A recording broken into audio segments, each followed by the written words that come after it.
untuk memberikan asuhan keperawatan, khususnya budaya atau keutuhan budaya kepada manusia. Asumsi mendasar dari teori adalah perilaku caring adalah esensi dari keperawatan, membedakan, mendominasi, serta mempersatukan tindakan keperawatan. Tindakan caring dikatakan sebagai tindakan yang dilakukan dalam memberikan dukungan kepada individu secara utuh. Perilaku caring semestinya diberikan kepada manusia sejak lahir, dalam perkembangan dan pertumbuhan, masa pertahanan sampai dikala manusia itu meninggal. Human caring secara umum dikatakan sebagai segala sesuatu yang berkaitan dengan dukungan dan bimbingan pada manusia yang utuh. Human caring merupakan fenomena yang universal di mana ekspresi, struktur, dan polanya bervariasi di antara kultur satu tempat dengan tempat lainnya. Mempertahankan budaya yaitu strategi yang pertama dilakukan bila budaya pasien tidak bertentangan dengan kesehatan. Perencanaan dan implementasi keperawatan diberikan sesuai nilai-nilai yang relevan yang telah dimiliki klien, sehingga klien dapat meningkatkan atau mempertahankan status kesehatannya. Ibu potong ya, jangan sebut klien. Apa ya, biar biasa.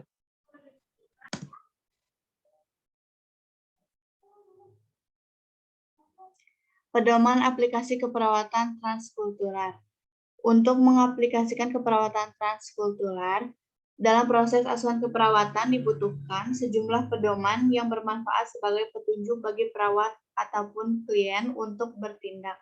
Pedoman-pedoman itu diantaranya adalah yang pertama, selalu memperlakukan pasien dengan hormat. Yang perawat harus mampu memperlakukan pasien yang latar belakangnya berbeda dengan cara berbeda pula.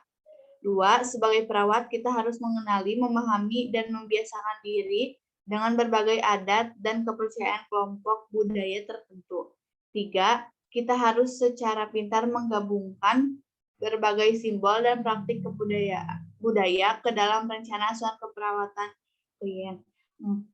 Seorang perawat harus mampu melepaskan berbagai stereotipe kultural yang terkadang belum tentu tepat. 5. Perawat harus mampu mempelajari bagaimana klien memandang kesehatan. 6. Perawat harus mampu menerjemahkan atau mencari tenaga penerjemah. 7. Perawat harus selalu meletakkan kertas dan pensil di sisi tempat tidur pasien.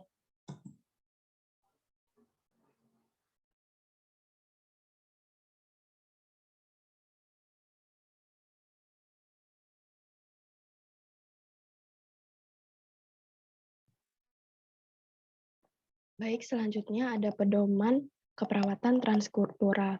Yang pertama itu selalu memperlakukan pasien dengan hormat. Perawat harus mampu memperlakukan pasien beda dengan cara berbeda pula. Cara-cara yang unik dan khas terhadap pasien dapat menjadi cara perawat untuk menunjukkan rasa hormat serta atau pengertian. Yang kedua itu sebagai perawat kita harus mengenali, memahami, dan membiasakan diri dengan berbagai adat dan kepercayaan kelompok budaya tertentu pada ruang asuhan keperawatan yang kita jaga dan kita urus. Selanjutnya. Maaf Ibu potong dulu ya. Ini tentang anak kan ya? Transkultural pada anak? Belum mungkin dong, mau obat. Ya. Kalau itu langsung itu aja, karena kan ini kita sudah dapat semua sebelumnya. Benar nggak kelompok 11? Izin Ibu, berarti untuk ini langsung ke kasusnya aja Ibu. Transkultural pada anak apa yang perlu dibahas? Coba, jadi langsung anak. Jadi kita nggak bahas lagi apa itu transkultural. Kan sudah dijelaskan sama Bu Paula kan? Langsung ke anaknya aja. Coba.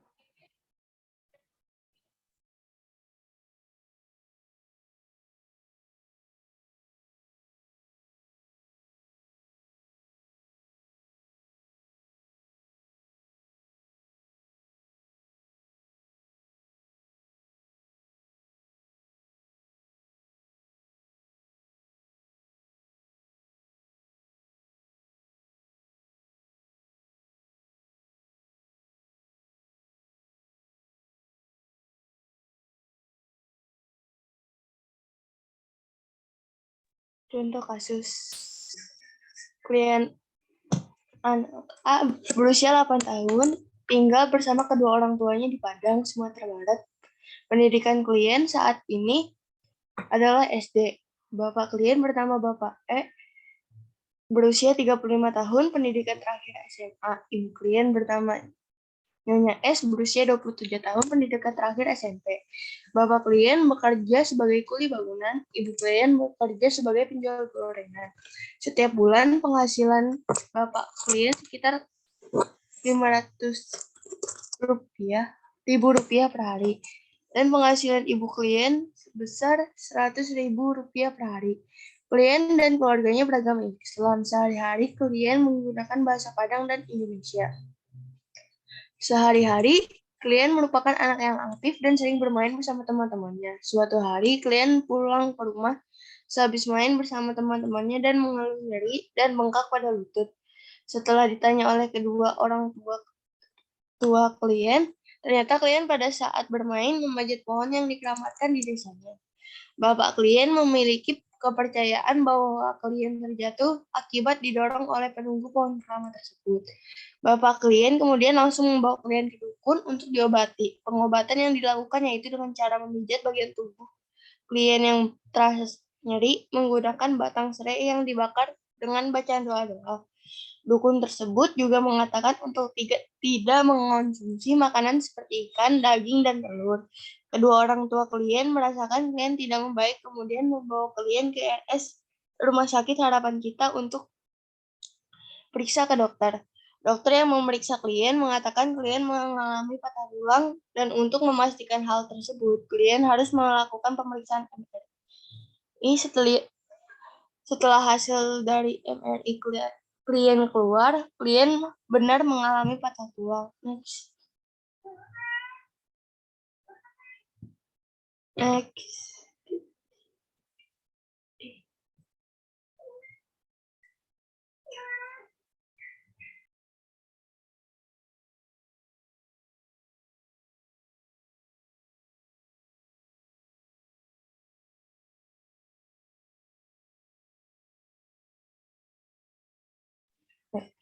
Kemudian aspek pengkajian budayanya, yang pertama nama perawatnya itu Syabil, tanggal pengkajiannya 1 Maret 2022, jam pengkajiannya jam 10 waktu Indonesia Barat. Next. Yang kedua, identitas pasien. Nama pasien anak A, usianya 8 tahun, agama Islam, jenis kelamin laki-laki, pekerjaan pelajar, alamat Jalan Samudra 37, Padang, Sumatera Barat, suku Minangkabau, bangsa Indonesia. Tanggal masuk rumah sakit 1 Maret 2020, jam masuk rumah sakitnya jam 7.00 waktu Indonesia Barat. Penanggung jawabnya atas nama Tuan A, usia 35 tahun, agama Islam, jenis kelamin laki-laki, pekerjaan kuli bangunan, status pernikahan menikah, hubungan dengan klien adalah ayahnya, alamat Jalan Samudra 37, Padang, Sumatera Barat, suku Minangkabau, bangsa Indonesia. Next.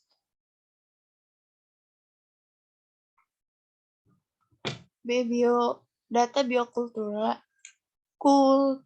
Yang pertama faktor teknologi, yang kedua faktor agama dan fisiologi, yang ketiga faktor sosial dan ikatan kerabatan, yang keempat faktor nilai budaya dan gaya hidup, yang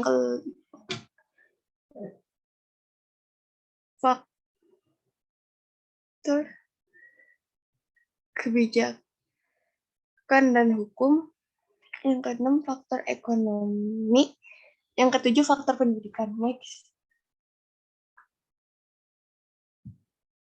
Pengelompokan data dan analisis data.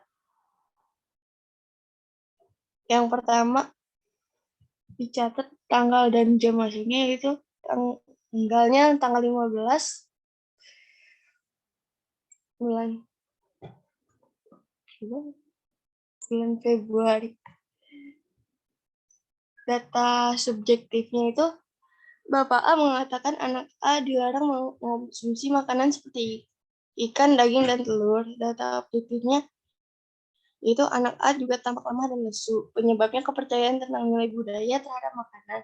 Masalahnya yaitu gangguan nutrisi. Next.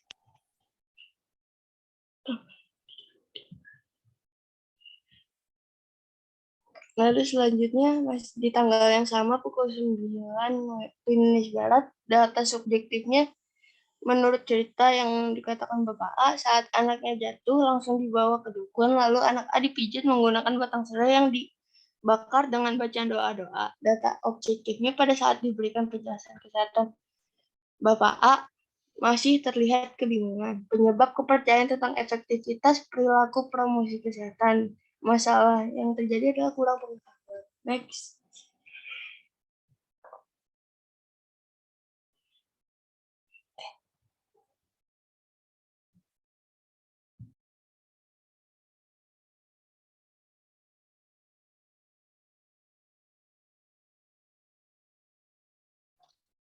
Bagian B, diagnosis keperawatan dan prioritas. Yang pertama, gangguan nutrisi berhubungan dengan kepercayaan tentang budaya terhadap makanan. Yang kedua, kurangnya pengetahuan berhubungan dengan kepercayaan tentang efektivitas perilaku promosi kesehatan. Selanjutnya,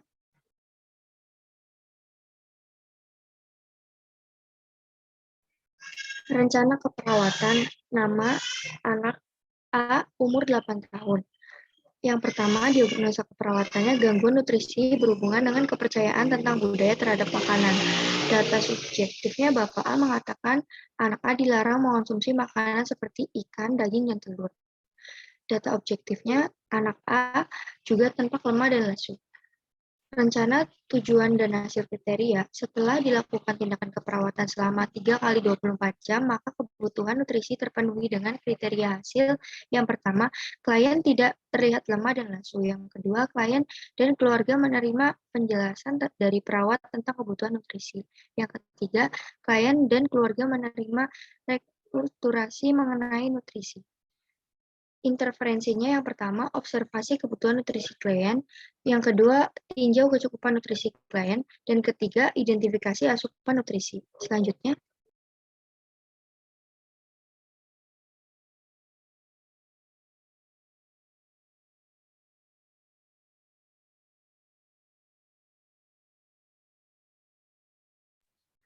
dan yang kedua, diagnosa keperawatannya itu kurangnya pengetahuan berhubungan dengan kepercayaan tentang efektivitas perilaku promosi kesehatan. Data subjektifnya, menurut cerita yang dikatakan Bapak A, saat anaknya jatuh dibawa ke dukun, lalu anak A dipijit menggunakan batang serai yang dibakar dengan bacaan doa-doa. Data objektifnya, pada saat diberikan penkes Bapak A masih terlihat kebingungan. Rencana, tujuan, hasil, dan kriteria hasilnya. Setelah dilakukan tindakan keperawatan selama 1 kali 24 jam, maka mobilitas fisik terrealisasi dan kriteria hasil. Yang pertama, klien A dan keluarga mengerti tentang pentingnya nutrisi. Yang kedua, klien dan keluarga menerima rekonstruksi mengenai nutrisi. Yang ketiga, klien menerima tindakan dengan prinsip kultural karya accommodation. Interferensinya yang pertama, monitor perkembangan pengetahuan klien dan keluarga tentang penkes yang diberikan. Yang kedua, motivasi klien dan keluarga untuk mempertahankan status kesehatan. Dan yang ketiga, ubah budaya yang merugikan klien dan keluarga.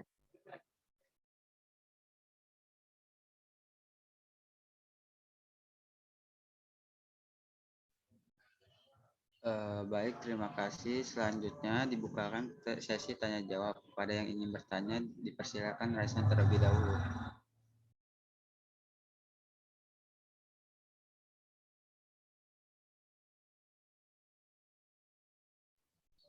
Baik, Monica Salamita, dipersilakan. Ya, izin masuk moderator. Terima kasih atas kesempatannya. Izin memperkenalkan diri, saya Monica Salamita Anggraini dari NAR 1B. Izin bertanya kepada kelompok. Ini kan membahas transkultural nursing pada praktik keperawatannya pada anak. Nah, kesehatan anak itu kan dipengaruhi juga sama kebiasaan yang udah diterapin sama orang tuanya. Terus misalkan jika penyebab masalah kesehatan pada anak itu karena kebiasaan tidak melakukan sarapan pagi gitu, kayak cuman diganjel sama gorengan atau makanan-makanan kecil yang berlemak gitu.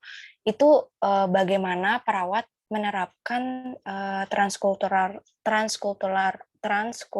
nursing untuk membantu edukasi gitu pada kasus tersebut. Kayak siapa yang harus diedukasi gitu. Sekian pertanyaan saya. Terima kasih.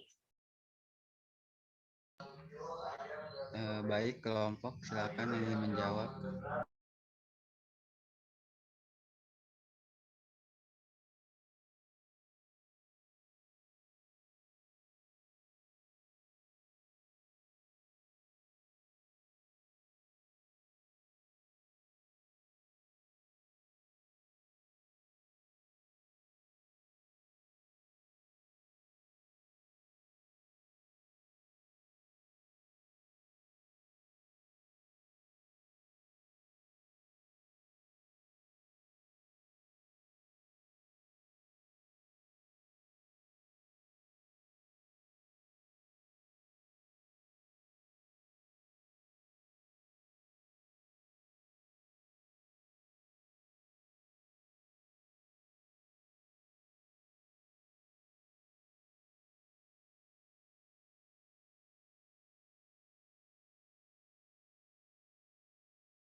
Ada suaranya ya, atau ibu yang nggak dengar ya? Ya, izin masuk moderator. Izin menjawab pertanyaan dari Monik. Pertanyaannya itu yaitu kesehatan pada anak juga dipengaruhi pada kebiasaan yang diterapkan dengan sama orang tuanya. Misalkan jika penyebab masalah kesehatan pada anak karena kebiasaan tidak sarapan pagi, kayak diganjel dengan gorengan doang, bagaimana perawat menerapkan transkultural nursing untuk membantu edukasi pada kasus tersebut. Jadi menurut kelompok 11,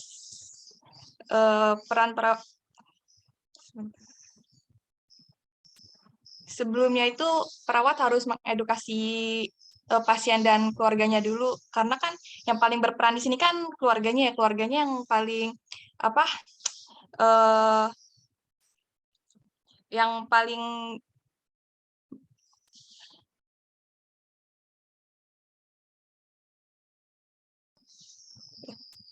jadi kita harus sebagai perawat menjelaskan dulu terlebih dahulu manfaatnya sarapan yang baik itu, manfaatnya itu kayak mencakupi kebutuhan gizi, terus mencegah penyakit mah, menyegarkan otak, meningkatkan daya konsentrasi anak, dan dapat membudayakan hidup sehat. Kan ada beberapa anak juga yang memiliki sensitif tinggi terhadap bahan kimia yang terkandung dalam bahan pangan. Pada anak-anak yang seperti ini itu konsumsi bahan-bahan tersebut akan langsung mempengaruhi kerja saluran pencernaan. Efek yang ditimbulkan oleh zat tersebut itu kayak makan gorengan itu kan berbahaya ya. Berbeda, jadi efeknya itu bergantung pada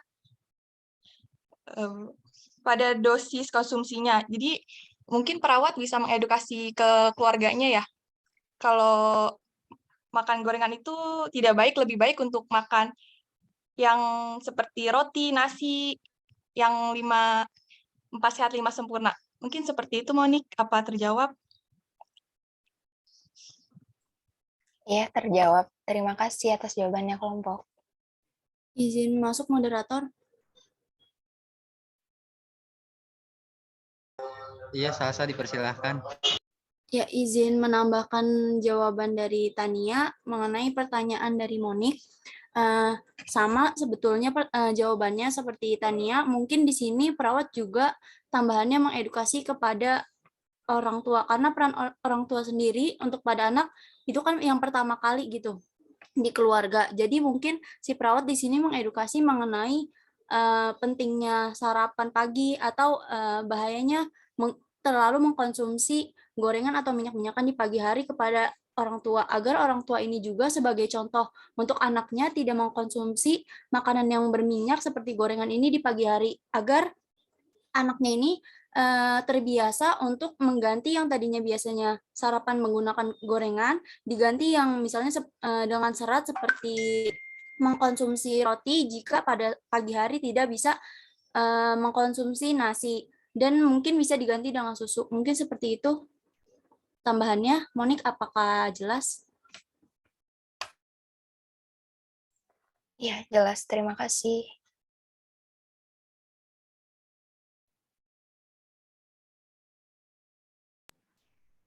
Baik, yang ingin bertanya lagi dipersilahkan.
Mungkin sudah tidak ada yang ingin bertanya lagi.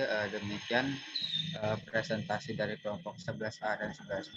Mohon maaf jika ada kata yang kurang dimengerti. Untuk selanjutnya saya serahkan kepada Ibu Rita. Terima kasih.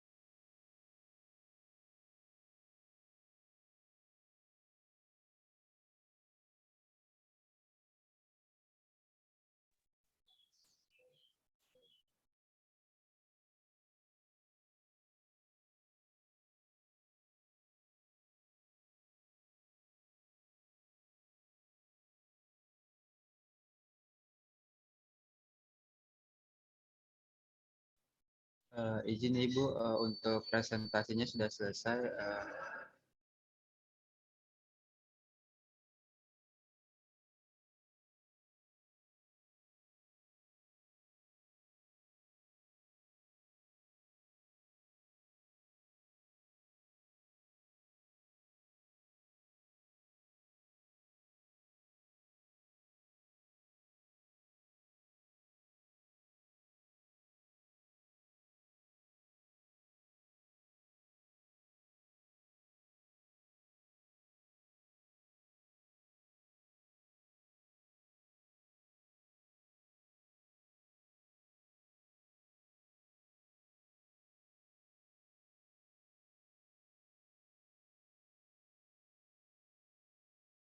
Ayo, kok sepi nih?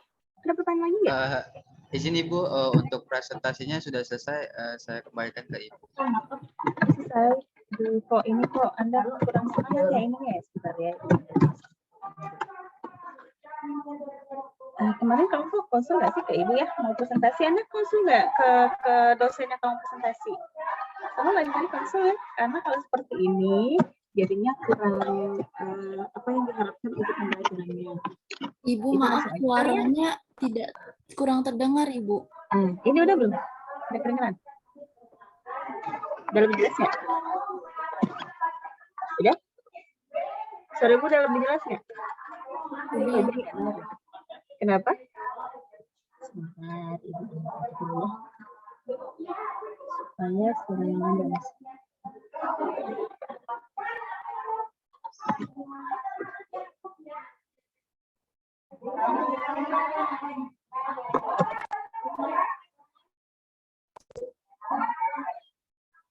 Kalau ini lebih jelas ya?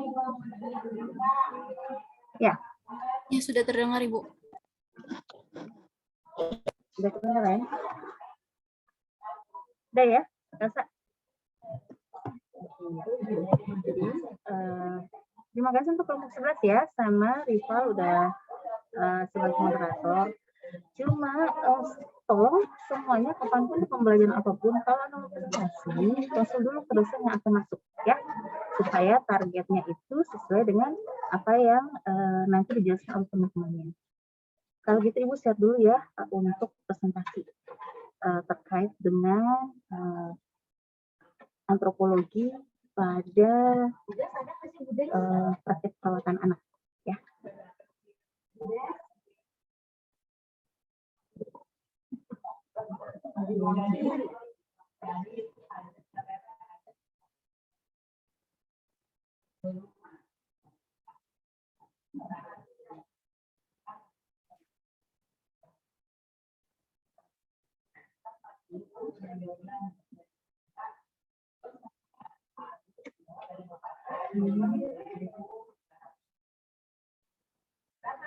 Kelihatan nggak bisa? Sudah terlihat, Ibu. Kalau ini udah slideshow nggak? Iya, sudah, Ibu. Oke. Jadi tadi kan Ibu jelasin kenapa sih penting pada anak. Nah itu yang harus dijelaskan oleh kelompok. Jadi bukan transkultural pada umum. Karena hal ini konsepnya sudah dijelaskan berkali-kali sama Ibu Paula kan. apa itu transkultural, apa itu antropologi. Nah, disinilah aplikasinya ke anak seperti apa. Gitu ya, kenapa sih penting dibahas untuk anak? Nah, ini nih, aspek anak itu unik. Jadi, ini dipengaruhi oleh kebiasaan orang tua. Misalnya, ada kan orang tua kalau anaknya nangis langsung dibeliin apa gitu kan. Ada yang anaknya terserah aja mau nangis mau apa, biarin aja nanti berhenti sendiri, ya kan? Nah, nanti Anda ketemu pada saat, terutama pada rumah sakit, apa yang mereka percaya itu diaplikasikan ke rumah sakit juga. Terkadang yang mereka ajarkan itu tidak sesuai dengan konsep kesehatan kita punya. Kayak tadi kan sarapan pagi, tidak membiasakan anak sarapan pagi kan. Nah, ini gimana caranya supaya bisa merubah perilaku yang biasanya dia lakukan dan mereka percaya itu bagus, padahal secara kesehatan kurang bagus. Atau kita modifikasi supaya dia tidak full melakukan hal yang seperti itu. Kemudian misalnya kebiasaan keluarga. Jadi ada yang tinggal sama nenek, ada yang tinggal sama nenek enggak? Di rumahnya ada neneknya? Ada nggak? Nah, semua nggak ada neneknya di rumah ya? Atau ada saudara yang lain, misalnya ada pamannya, ada tantenya, ada omnya, ada sepupunya, itu akan berbeda. Karena ramai rumahnya. Satu. Yang kedua adalah, kalau ada kakek atau nenek itu toleransinya tinggi. Jadi kalau misalnya, coba Karisa tinggalnya sama siapa Karisa?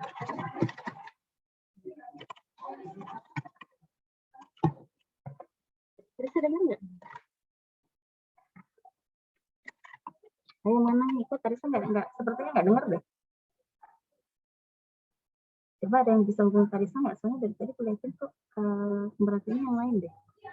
Kalau nggak nanya tanyain dulu ya, kita hanya kuliah setengah jam aja, nggak usah lama-lama. Ada yang bisa hubungi Karisa nggak? Dari tadi Ibu panggil nggak ada sahutannya.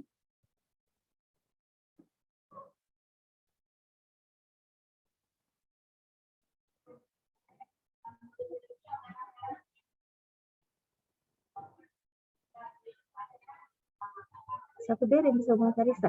Karisa sepertinya nggak konsen. Coba Erika bisa hubungin ya.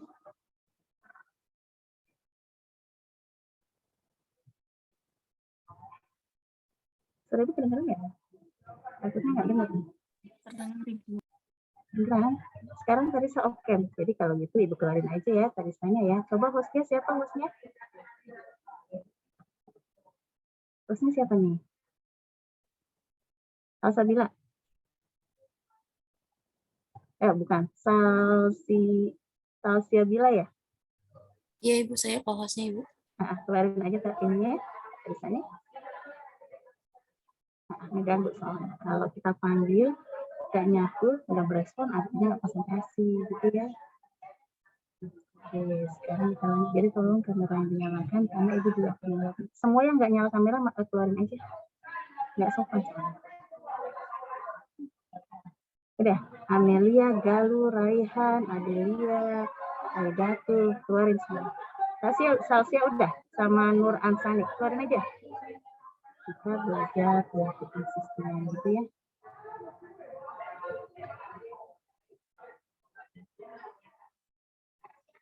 Udah, selama masih ada yang off kamera, keluarin aja. Salsia bilang udah. Tolong Ibu dibikin co-host. Anda terlalu lama. Maaf Ibu, untuk jadi co-host harus hostnya ada di RKI Ibu. Ini kalau gitu saya keluarkan orang-orang ini. Ya Ibu, ini sedang di remove Ibu. Dari tadi kan, dari tadi Ibu ngomong nggak ada di remove, malah baru nyalin kamera. Kemana aja Neng? Gak tahu kalau Ibu udah kayak seperti ini Ibu nggak suka ya. Ini Raihan masih tertarik. Keluarin tadi salah gitu, masuk lagi. Blok dia nggak bisa masuk.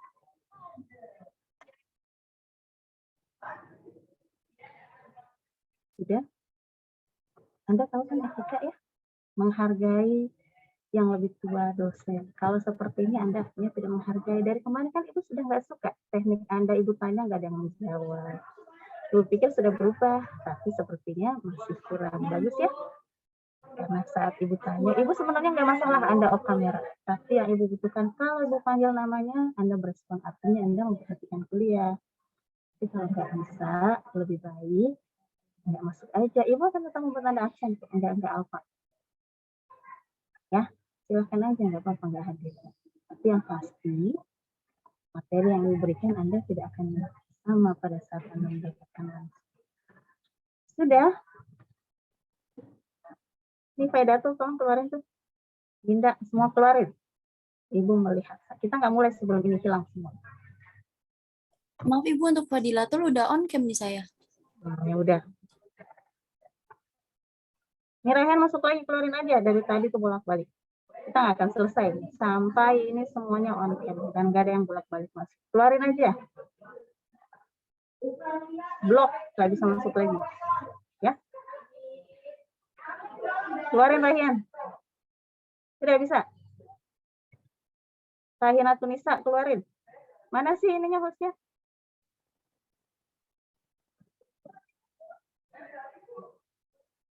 Sudah? Sudah ya? Ya Ibu. Ingat ya, siapapun yang mengajar nggak boleh seperti ini lagi. Jangan cuma harus ibu yang harus mengingatkan lagi. Anda udah dewasa kan, udah kuliah, bukan anak TK lagi atau SMA. Ya, ini yang seperti itu.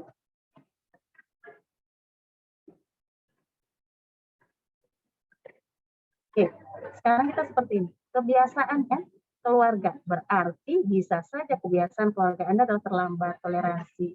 Karisa tolong keluarin ya, ini Karisa masuk lagi. Dari tadi kan Ibu bilang, Karisa keluarkan, Karisa nggak konsentrasi. Dia selalu melihat ke bawah ke HP-nya. Tolong hostnya keluarin aja. Maaf, Keluarin tadi aja. Karisa kesek-kesek Bu suara ibunya, jadi kurang Ya, paham. keluarin aja Karisanya, bisa nggak? Ibu sudah tidak toleransi lagi dengan apa yang dari tadi dipanggil. Sudah? Iya sudah Ibu. Ya, kebiasaan adalah yang akan muncul pada saat sama seperti ini. Bagaimana budaya Anda terlambat, bagaimana Anda tidak menghargai orang lain, bagaimana kalau misalnya sedang kuliah tidak memperhatikan, itu masuk di sini semuanya. Sama dengan pada anak ini. Ya, ada yang toleransi dosen yang lain, ya biarinlah nggak apa-apa. Yang penting masuk kuliah, yang penting anaknya mengerti. Buat ibu tidak seperti itu, karena kebiasaan pola ibu adalah hargai orang yang berbicara, dan kalau mau kuliah Anda harus duduk di situ, bukan sambil nyambi, sambil ngedengerin yang lain. Yang ini nggak ada gambarnya, keluarin. Pokoknya semua sekarang yang namanya host, ada yang nggak ada gambarnya, keluarkan semua teman-temannya.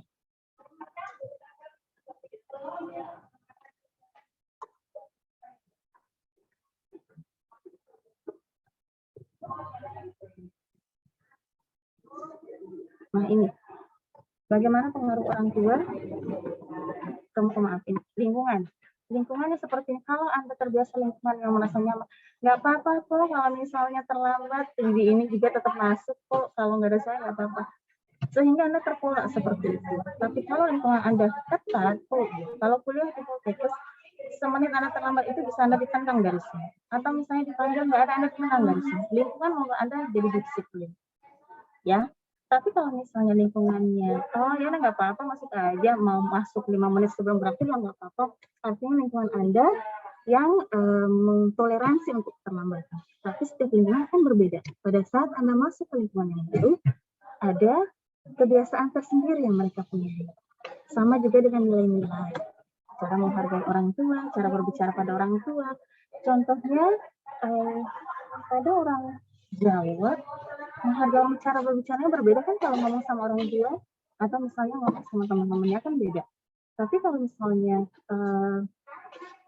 suku yang lain, misalnya suku Batak, menghargai orang tua. Tapi coba lihat, cara berbicaranya kan mereka lebih tinggi ininya, tekanan suaranya. Bukan berarti mereka marah, tetapi itu adalah kebiasaan yang mereka bawa.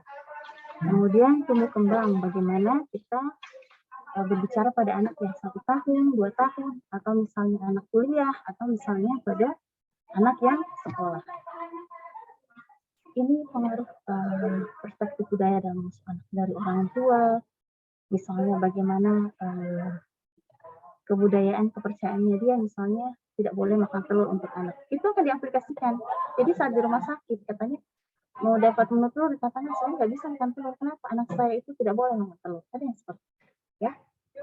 Kemudian aspek lain yang diaplikasikan oleh orang tua, disiplin. Ya kan? Bagaimana mereka mengajarkan anaknya tidak boleh makan permen Ada yang toleransi ya sudahlah boleh sekali-kali. Ada yang strict tidak boleh sama sekali. Kenapa? Anaknya sudah sakit gula misalnya. Ada yang diabetes pada anak. Jadi orang tua strict tidak boleh mengkonsumsi permen pada anak tersebut karena nanti perglikemia. Tapi ada yang orang tua ya udah biarin aja, yang penting anaknya senang. Setelah itu karena anaknya sudah senang masuk rumah sakit. Kenapa? Hiperglikemia pada anak tersebut. Gitu ya. Kemudian ini lingkungannya, kemudian ini lingkungan itu misalnya tadi kebiasaannya dari sebelah kanan kirinya, kemudian sistem kesehatan misalnya puskesmasnya atau rumah sakit yang memberikan pengikis pada keluarga yang ada di lingkungan tersebut. Kemudian genetik pada anak laki-laki dan perempuan berbeda kan, misalnya kalau Faris kebanyakan warna bajunya warna apa? Warna hitam, Bu. Warna hitam. Kalau Dea mana Dea? Saya Ibu. Ya. Apa warnanya? Dia tahu nggak pertanyaan Ibu apa? Ini udah menghilang ya. Coba kita tanya siapa ya? Aidatul.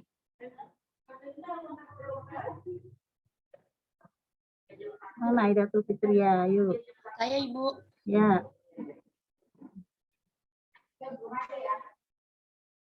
Warna apa banyakan bajunya? Saya warna biru. Warna biru. Oke. Sekarang Ibu tanya sama Sylvia. Sylvia kalau anak laki-laki biasanya bajunya warna apa tuh yang bayi-bayi? Yang cerah-cerah Ibu. Biasanya kalau bayi. Warna laki-laki, anak laki-laki. Hitam. Bayi, mana ada Coklat. bayi dikasih baju warna hitam? Bayi. Anak bayi baru lahir, kalau anaknya laki-laki misalnya biru. Oh, biru. Biru. Kalau perempuan? Perempuan warna apa biasanya? Warna pink. Itu terpola, ya kan? Bentar ya. Mas tinggal aja ya. Jadi kalau ini ada pola nih pada kita. Kalau punya anak perempuan biasanya semuanya pink gitu kan. Dari kepala, bandol sampai sepatu, kaos kaki itu pink semua. Ya kan? Anak laki-laki dari topi sampai kaos kaki biru semua. Padahal sebenarnya kan bisa berwarna-warni. Anak perempuan tuh mau biru semua tuh bisa kan? Iya, tapi karena pola kita budaya kalau perempuan itu harus pink semua gitu kan. Padahal enggak, mau warna merah, mau warna hijau, warna biru silahkan aja.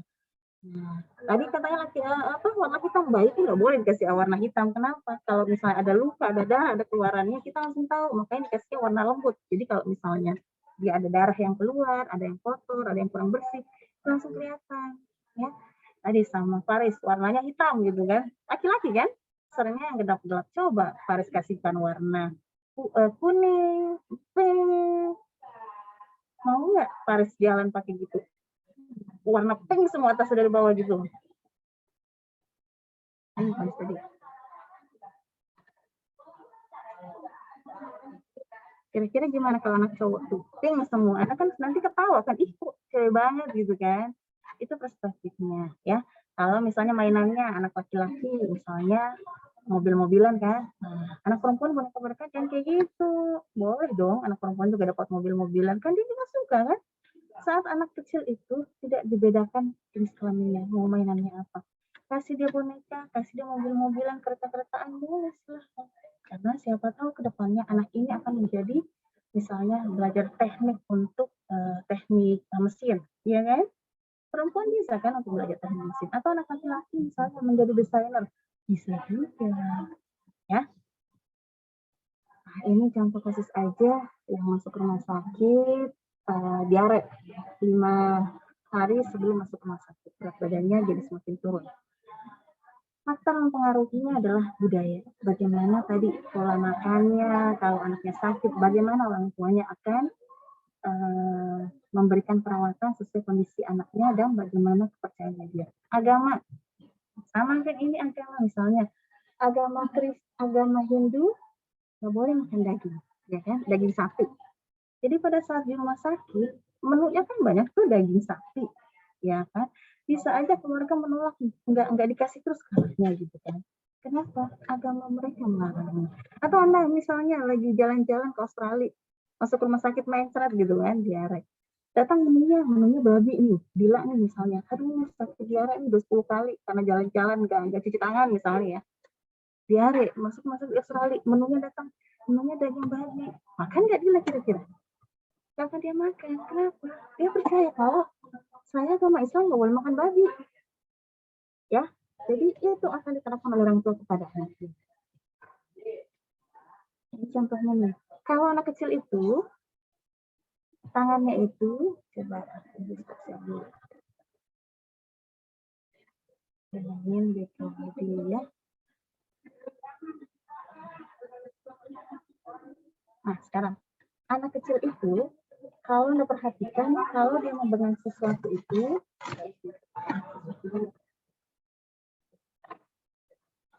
saya pegang gini, anak kecil nggak bisa begini, motorik halusnya belum bagus, dia akan begini, ya, akan begini, dia akan mengambil segala sesuatu itu dengan seluruh tangannya, gini. Dia nggak akan kayak gini nih, motorik halusnya belum bisa. Makanya anak kecil suka kita kasih benda kecil-kecil biar dia latihan ngambil gini. Ya, tapi harus hati-hati. Anak kecil itu semua masuk ke mulut. Jadi Anda kasih kacang itu udah masuk ke mulut, masuk ke hidungnya, masuk ke kupingnya, itu masuk semua. Karena dia belum tahu ini untuk apa. Jadi harus hati-hati. Jadi kalau di TK itu dia suka disuruh pilihin kancing warna biru.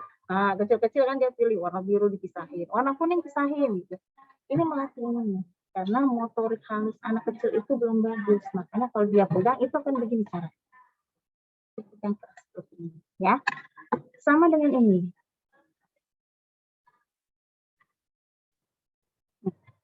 Anda lihat kan? Dia bisa seperti ini, dia pegang ini brokolinya.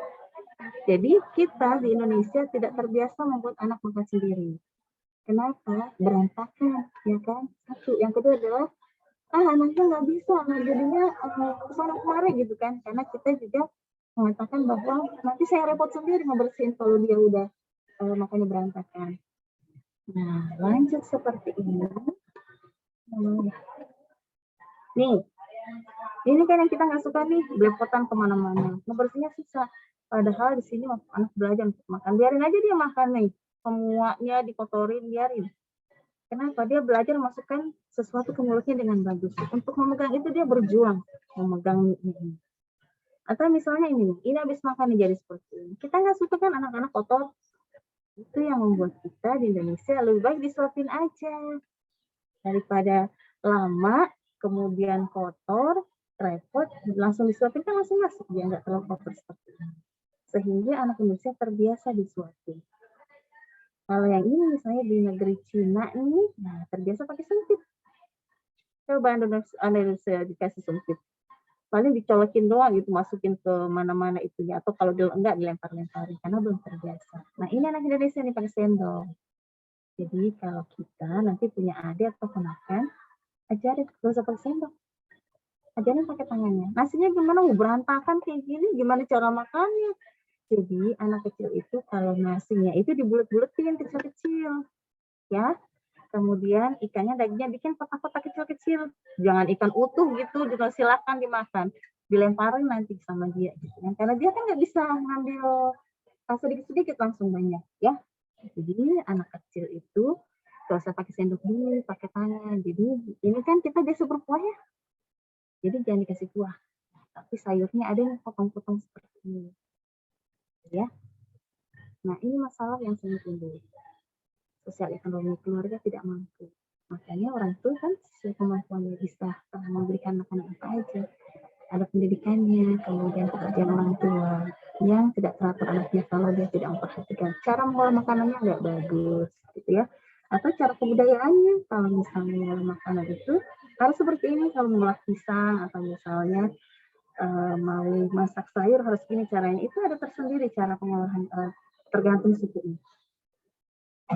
Kemudian, nah ini yang perlu diperhatikan nutrisi normalnya, kemudian budayanya. Nah sekarang ditanya, sudah perhatiin nggak kalau sore-sore itu ada yang odong-odong. Kita lihat ya odong-odong lewat depan rumah. Ya, odong-odong itu banyak anak-anak ya. Biasanya anak-anak udah cantik tuh, udah mandi, udah sisir, udah pakai bedak semua tuh, udah rapi deh pokoknya jam 4, jam 5 tuh naik odong-odong. Lihatnya di sampingnya, itu biasanya suka dikasih bawa makanan kan Mas. Jadi dia terbiasa, anak itu terbiasa kalau makan itu sore harus naik odong-odong, kemudian jalan. Saat di rumah sakit mau naik odong-odong ya gimana? Mau digendong jalan-jalan tuh nggak bisa. Kenapa? Dapat kuman. Ya kan? Jadi kalau mau naik odong-odong, jangan biasakan anak itu makan. Suruh dia duduk, liatin pemandangan. Jadi jangan dibiasakan kasih makan sekalian, padahal kan itu nggak bagus. Dia harus mendapatkan konsep makan itu duduk dengan baik. Ini sendoknya pakai tangannya atau makan di situ. Jadi bukan sambil jalan atau saya ibu-ibu anak sekali kan sore-sore tuh jam 4, jam 5 udah digendong anaknya sambil disuapin. Nah itu yang paling bagus. Jadi anak jadi terpola bahwa makan itu sambil jalan-jalan, sambil disuapin. Sedangkan itu bukan cara makan yang baik. Cara makan yang baik adalah duduk di tempat duduknya atau duduk di lantai, dia makan dengan piringnya. Gitu ya. Jadi nanti kalau misalnya punya anak sendiri nih atau punya ponakan, bisa dikasih tahu jangan biasanya kayak gitu, itu nggak benar. Dan cara kalau misalnya makan berdiri kan nggak bagus kan ya untuk tubuh. Ini pengkajiannya ada ABCD, anthropometry, biomedical, clinical science, science sama dietnya. Ini bagaimana kita melihat riwayat dietnya, nanti Anda bisa baca, misalnya pola makan dan kebiasaan makannya, kemudian riwayat kesehatannya berat badan naik atau turun dalam beberapa minggu terakhir ini. Kemudian ada penyakit apa aja dulu sebelumnya, misalnya pernah penyakit ginjal atau misalnya anak sakit diabetes atau sakit tipes, ya. Kemudian pengobatannya ada obat-obatan apa yang dia pakai, misalnya aspirin atau misalnya obat kanker kan, itu biasanya menyebabkan mual pada orang tersebut. Pemeriksaan fisik, nah kita lihat rambutnya, matanya, gitu, bibirnya gimana, bengkak nggak itu yang namanya lidahnya, kemudian warna pucat, ya. Kemudian kulitnya sekarang ditanya nih. Oke. Sekarang semuanya tangannya gini. Sekarang tangannya gini. Apa ini namanya ya? Jari tengah. Jari tengah ketemu sama jari tengah. Udah bisa? Di antara ini gimana? Oh ini aja deh, yang paling gampang yang jari tengah. Jari telunjuk aja. Di antara ini di sini nih, ini ya. Ada nggak selanya? Nih. Kalau ada nggak selanya, Anda sakit jantung. Yuk. Coba lihat sini. Ada nggak? Harus ada selanya nggak tuh? Ada, Ibu. Ada ya? Kalau nggak ada, itu ciri khas orang yang gangguan pernafasan. Apakah dia punya asma yang lama, atau dia ada penyakit jantungnya gitu. Karena ini secara alami tuh ini jadi rata kukunya. Ya, kalau Anda lihat seperti ini, kuku Anda itu cembung. Lihat cembung nggak? Kalau orang seperti yang gangguan pernafasan yang kronis atau jantung itu kukunya datar. Jari tabuh dia jadinya, ya. Kemudian rambutnya, kalau nyisir suka rontok rambutnya. Kalau 100 itu masih normal ya. Jadi kalau Anda mau mengkaji rambut orang rontok itu Anda jangan tarik seperti ini, bukan. Tariknya di pelipis di sini. Ini yang paling sakit kalau dulu waktu SD juga dijewer kan di sini tuh. Itu yang paling sakit. Itu rambut yang paling kuat. Ya. Jadi orang coba perhatiin kalau bapak-bapak kan banyak yang botak ya. Di sini nggak ada yang botak kan? Yang botaknya di mana? Di atas. Karena itu yang gampang rontok. Jadi kalau kita ngomong, nih terutama cowok-cowok nih misalnya Ronaldo, rival. Jadi pada saat Anda cek, saya rontok lah ya rambutnya.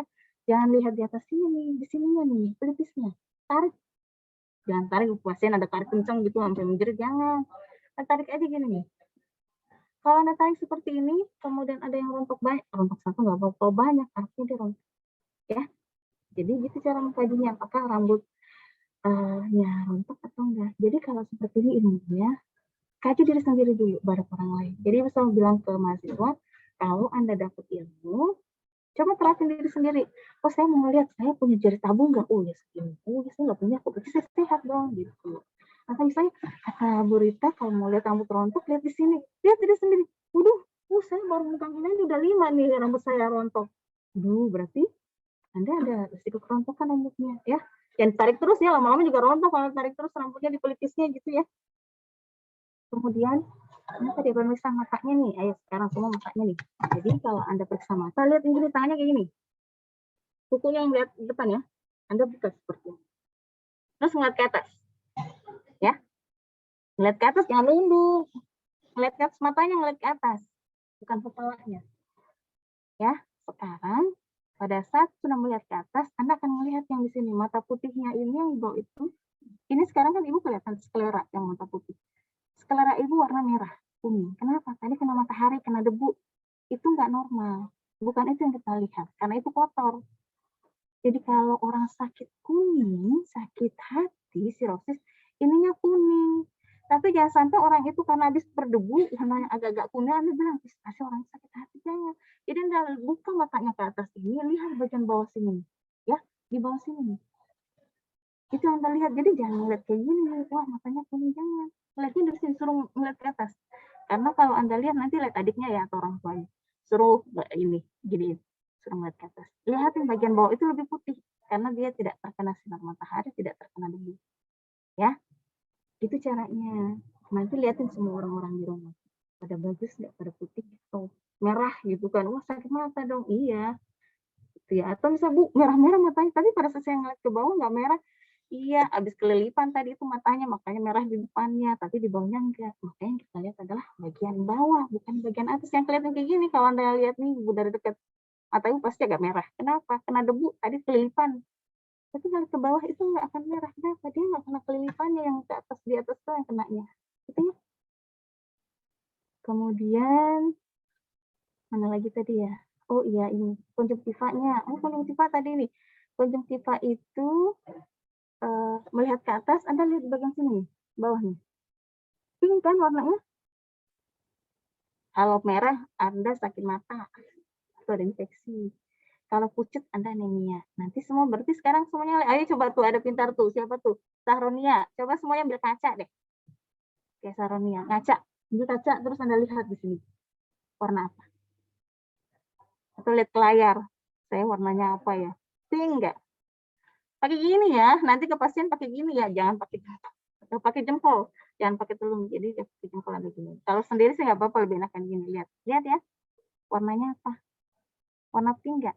Atau merah? Kalau merah Anda sakit mata. Atau lagi bintitan di situ. Ya, jadi gitu caranya. Jadi kalau Anda lihat, waduh kok saya kok pucat ya Bu? Kalau dulu di kelas Ibu langsung melihat punya Anda. Ada yang pucat. Ibu jangan tanya yang suka ngantuk nggak? Iya, susah belajarnya pasti. Kenapa? Anemia. Terutama perempuan. Ya, karena menstruasi setiap bulan darah harus keluar. Ya kan? Nah, itu fisiologi yang harus Anda ketahui dan pasti terjadi. Tapi dengan Anda ilmu, Anda jadi tahu, kalau saya seperti itu berarti saya mesti makan hati ayam atau pakai pil tambah berdarah gitu. Setiap bulan ada dimakan sebelum menstruasi ya. Jadi nanti kalau Anda dapat ada yang pucat, sebelum menstruasi setiap minggu minum pil tambah darah satu aja setiap minggu. Ya. Nanti setelah pada saat dapat, saat haid setiap hari. Itu nanti akan kelihatan bedanya. Yang dulu suka ngantuk gitu, makanya dulu suka ngeliat kalau perempuan tuh, aduh itu suka ngantuk, itu anemia, aduh bener dia anemia gitu ya.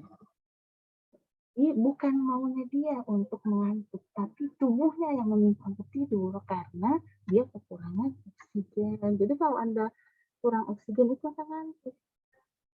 Makanya kalau misalnya ngantuk itu harus suruh jalan. Itu peredaran darahnya langsung cepet. Jadi oksigennya langsung muter, sehingga Anda ngantuknya berkurang, gitu ya.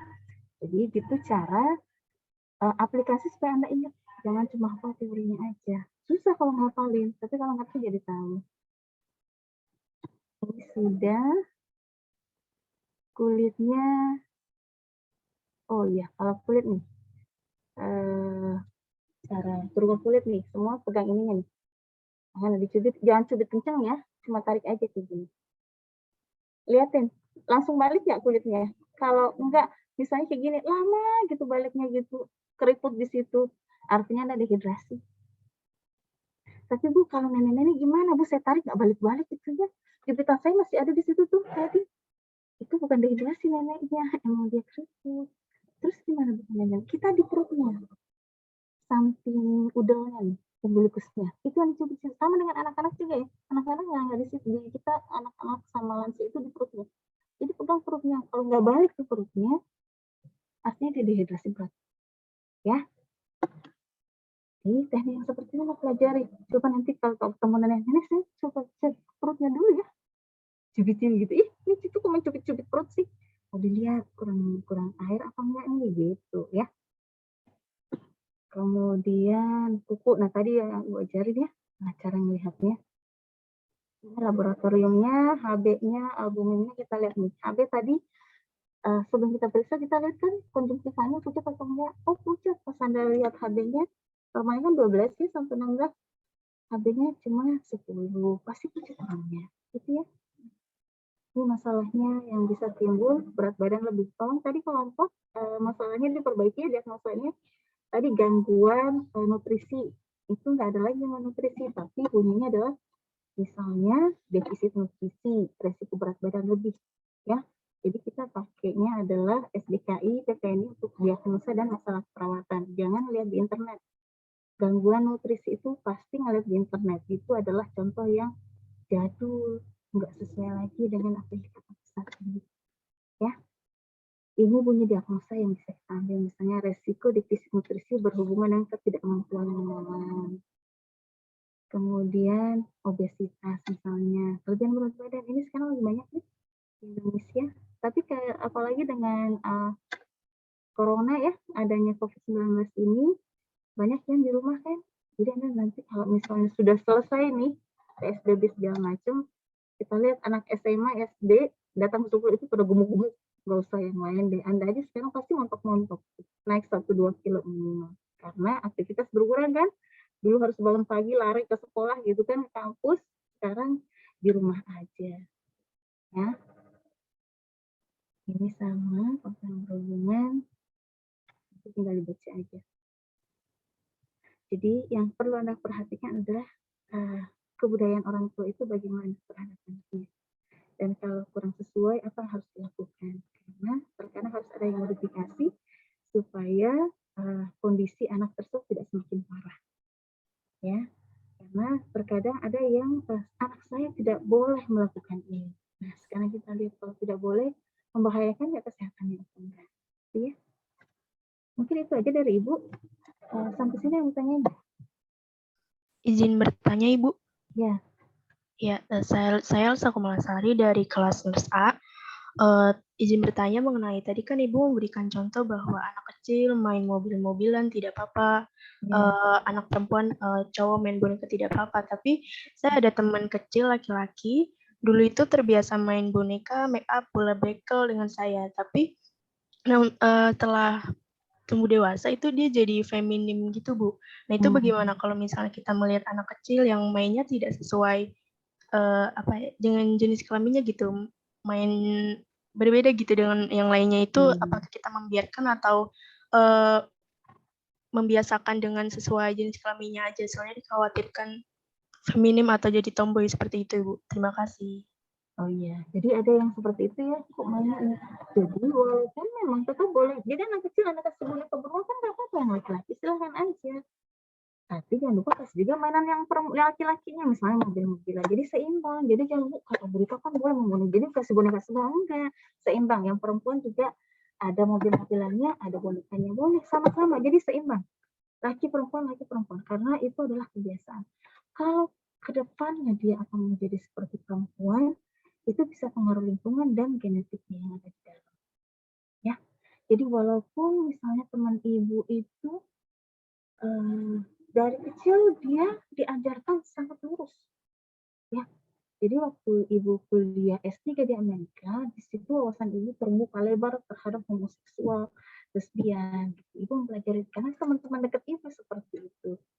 Ternyata perawat itu atau ke situ banyak yang seperti itu. Jadi ganteng, berotot, tapi dia mengaku sebagai perempuan dengan pasangannya.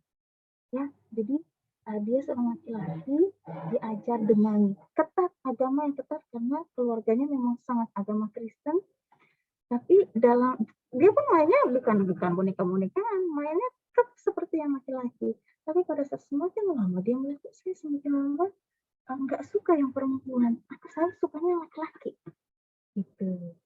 Jadi memang dari dalam dia yang ada seperti itu dan dari lingkungannya yang memperbolehkan untuk seperti itu. Jadi kalau nanti anak ketemu cowok, jadi waktu itu ibu saingannya teman sendiri yang cowok, saingannya sama cowok gitu kan nggak asik banget ya, bukan saingan cewek, saingannya cowok. Itu kok ganteng ya aku juga suka, sopannya tampang cowok, enggak aku juga suka kok cowok gitu. Oh gitu. Jadi itu membuat perspektif kok beda banget sih sama kayak kita yang di Indonesia gitu. Perempuan sama perempuan, laki-laki sama laki-laki. Jadi kalau mainannya, jadi kita nggak bisa mengatakan mainan ini akan membuat dia menjadi perempuan anak laki-laki. Ya, jadi tergantung dari lingkungan. Memang kalau misalnya dari kecil boneka, terus lama-lama sih bisa dia menjadi feminin pada saat itu. Karena dari kecil dia mainannya yang mainan perempuan, tidak diberikan mainan laki-laki, nggak seimbang. Atau misalnya anak perempuan mainannya itu semuanya mobil-mobilan, terus kan supaya feminisme gitu, feminisme ya jangan mainan boneka aja. Itu terus kamu kok jadi tomboy ya, bisa aja, makanya diseimbangkan. Ada bonekanya, ada mobil-mobilan, boleh terserah deh mau main yang mana gitu. Nanti siapa tahu nih yang anak perempuan jadi belajar teknik mesin, yang anak laki-laki misalnya desainer, bisa aja gitu loh. Ya jadi jangan bukan dikasih mainan terus kali ya. Itu bisa kalau dia mainannya itu terus, nggak ada yang lain-lain yang menyeimbangkan. Ya. Jadi terkait yang seperti ini memang kita agak sensitif membahasnya, ya kan? Tapi kalau misalnya di luar negeri itu sesuatu yang sudah diterima. Jadi berteman dengan semua orang itu baik-baik sebenarnya. Dia tulus. Jadi ibu senang gaul sama mereka. Mereka tidak maksud, saya kan homoseksual, kamu juga harus jadi seperti itu. Enggak, dia menghargai ini. Misalnya ibu harus sholat, justru mereka yang kata, biasanya jam-jam segini, dia itu baik, bukannya sholat. Oh, nggak bisa. Kenapa? Saya lagi menstruasi, jadi nggak bisa sholat. Terus, ada lagi itunya. Excuse that excuse for something like this. Ada tuh. Ada, maaf ya, saya lagi libur, nggak ada gitu-gituan. Jadi, gitu mereka orang yang sangat baik. Jadi jangan, kalau kita kan jadi baju itu suka jadi bahan tertawaan kan, karena dia pun suka gini gitu jadi lata gitu. Itu supaya mereka menarik perhatian. Ya. Dengan berperilaku seperti itu, orang dia jadi pusat perhatian dan menerima kondisinya. Padahal dalam hatinya saya cuma masuk ke sibuk dibikin gitu loh, jadi bahan tertawaan gitu kan. Karena mereka manusia kan. Cuma karena eksistensi kita diterima dan bisa masuk, itu jangan seperti itu. Gak ada itu misalnya saya berbaju seperti ini tapi kalau itu susah, nggak akan diterima. Karena saya laki-laki fisiknya, tapi perasaan saya perempuan. Gitu. Ya, jadi tergantung. Jadi memang ada yang kadang mengatakan karena dari kecil dia dikasih makanan atau mainan yang perempuan, ibunya mengalami kekerasan dari ayahnya, sehingga dia tidak menjadi laki-laki. Aku jadi perempuan aja. Itu panjang prosesnya seperti itu. Ya, jadi seimbangkan mainannya, jangan itu terus. Anak laki-laki nggak boleh ada bonekanya, boleh kasih boneka beruang putih peluk pada saat tidur tuh dibawa-bawa, boleh, itu kan normal. Ya, ya saya jelas nggak? Baik, terima kasih Bu atas jawabannya, sangat jelas. Ada yang lain nggak? Ibu izin bertanya, Ibu. Ya. Ya, izin bertanya. Tadi kan Ibu menjelaskan bahwa anak itu dibiasakan untuk mengkonsumsi makan sendiri gitu, untuk makan sendiri ya, Bu. Nah, bagaimana kalau misalnya dari orang tuanya sendiri, dia itu kita sebagai perawat udah mengedukasi mengenai apa manfaatnya untuk anak makan sendiri, tapi dari orang tuanya sendiri ini kayak tidak mendukung, Bu. Nah, bagaimana perawat ini menanggapinya, Bu? Apakah terus mengedukasi orang tuanya atau bagaimana ya, Bu? Terima kasih. Oh, satu lagi yang Ibu ingetin, kalau ngajar anak itu harus dibiasain, jangan sampai Anda anak baik ya Anda suruh biasa. Ibu suruh anak makan sendiri nggak bisa. Jadi semampunya bisa dia makan dulu. Kalau udah itu kelihatan tuh anak udah bosan, udah dilemparin semua makanan ke kanan ke kiri, udah masuk ke ping semua. Artinya waktunya disuapin, ya, supaya nutrisinya tercukupi. Jadi kalau misalnya orang tuanya udah dibilang ini kalau bisa nanti diajarin, kita tidak harus memaksa karena itu butuh waktu. Jadi baru hari ini bisa aja bulan depan dia baru juga sih ya, karena menerima sesuatu yang berbeda dengan apa yang dipikirkan. Misalnya Salsabila selalu harus bangun tengah malam jam 3 untuk sholat tahajud. Terus tengah matinya Salsabila, aduh Bu, boro-boro saya mau bangun sholat subuh aja misalnya, ditarikin dulu selimutnya baru bisa bangun. Kenapa? Belum masuk ke kepala. Ya kan? Nanti aja di sholat subuh aja, alhamdulillah kalau bisa sholat subuh sebelum jam 6 gitu kan. Karena belum terpola kalau saya bangun jam 3 subuh untuk sholat tahajud, itu membuat saya menjadi lebih baik. Gitu kan? Jadi merubah orang itu susah. Jadi kalau misalnya saat itu belum, kita tetap kasih pancas, kalau enggak, tanya keluarganya yang lain. Misalnya ke suaminya atau ke ada neneknya, nanti bisa dibantu ya Nek untuk ini gitu. Jadi bukan hanya pada satu orang, beberapa orang dari keluarganya itu akan mendukung. Betul juga sih kata perawatnya tadi ya, harus diajarin gitu kan. Kan kalau keluarga itu dipengaruhi kan sama ada yang namanya nenek, ada yang namanya suami, ada yang namanya tante, itu masuk semua tuh. Tergantung nanti individu menerima yang mana. Dan kita ini akan mengajarkan yang baik untuk kesehatan ya Bu ya. Mudah-mudahan nanti anaknya perkembangannya lebih baik. Ibu kan senang kan kalau anaknya jadi baik, sehat, pinter gitu kan. Nah, janjikan memang dampak positif dari yang kita berikan itu. Sehingga dia oh kenapa saya harus mengajarkan makan sendiri, karena anak saya jadi seperti nanti misalnya tangannya jadi bagus, gerakannya lebih halus, lebih cepat motorik halusnya, anaknya jadi mandiri, gitu. Jadi pokoknya harus ngajarin anaknya makan sendiri.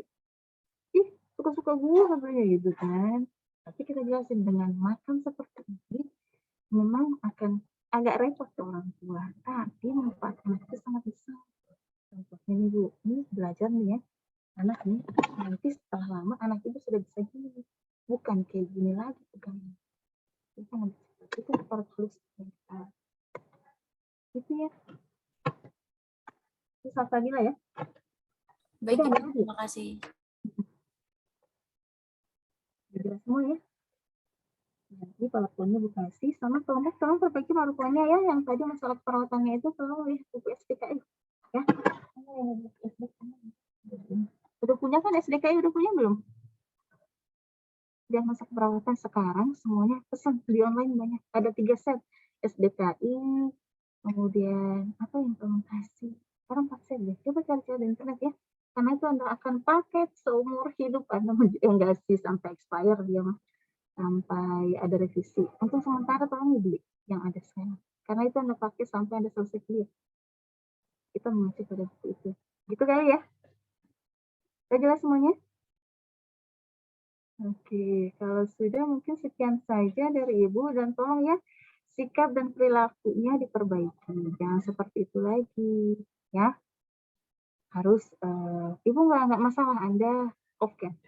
Tapi kalau namanya dipanggil langsung respon, artinya ada yang memperhatikan. Itu ya. Ada yang pasang fotonya aja, dipanggil-panggil nggak muncul. Ada yang pasang wajahnya, tapi ngelihatnya ke samping, ngelihat ke bawah gitu, ngobrol. Itu kan kelihatan jadinya. Sedangkan Anda belajar tentang antropologi. Ya, budaya. Udah nggak ya? Udah dipoto belum sih, Pen? Belum Ibu, izin mendokumentasikan Ibu. Ya, nah kelas A, angkat tangan dulu ya. Ibu angkat tangan juga ya.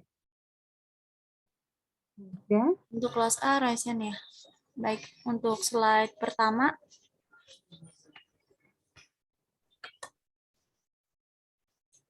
Untuk slide kedua.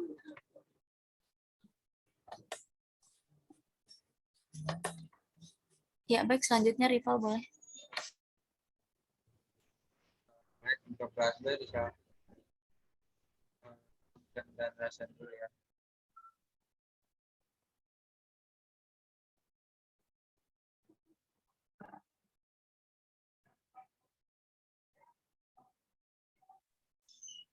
Untuk slide pertama,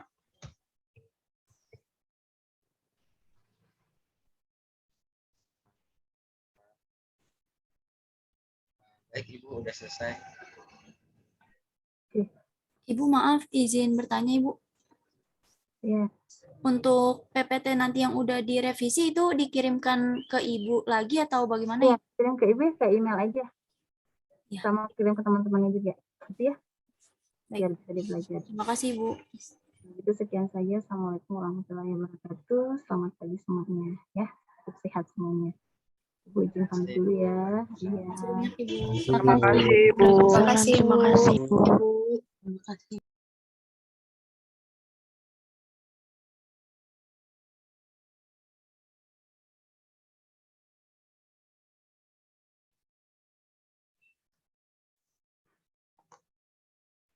Ya Roy, silakan mau nanya apa? Aris mau kick. Roy, mau nanya apa Roy? Lupa Ray. Aris tuh mau kick gak lu? Aduh. Ternyata kalau di kick tuh bisa masuk lagi ya. Kalau yang nggak bisa masuk lagi apa, Mar? Di sini bisa berarti tergantung settingan Zoom-nya ya, gitu. Iya kan? Oh.